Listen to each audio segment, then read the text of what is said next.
బ్రాహ్మణుని కుమార్తెను. అప్పుడు నా పేరు గుణవతి. శ్రీకృష్ణుణ్ణి భర్తగా పొందాలనే కోరికతో ఎన్నో వ్రతాలు పూజలు చేసేదాన్ని. నా పూజలు ఫలించి ఈ జన్మలో సత్యభామగా జన్మించి శ్రీకృష్ణుని నాదునిగా చేపట్టగలిగాను. అటువంటి నా నాదుణ్ణి నేను అవమానించునా? అసలు ఆ సంఘటన ఎలా జరిగిందనుకుంటున్నారు? ఒకనాడు నారదుడు దేవలోకం నుండి పారిజాత పుష్పం తెచ్చనట. అది మహిమాన్వితమైనది. అది ధరించిన వారు అత్యంత శోభాయమానంగా ప్రకాశించురట. ఆ పుష్పాన్ని స్వామికిస్తే స్వామి రుక్మిణికి ఇచ్చినట.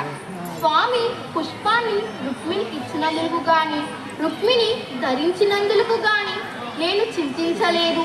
కానీ సవతులందరి సమక్షంలో చెలికత్తలు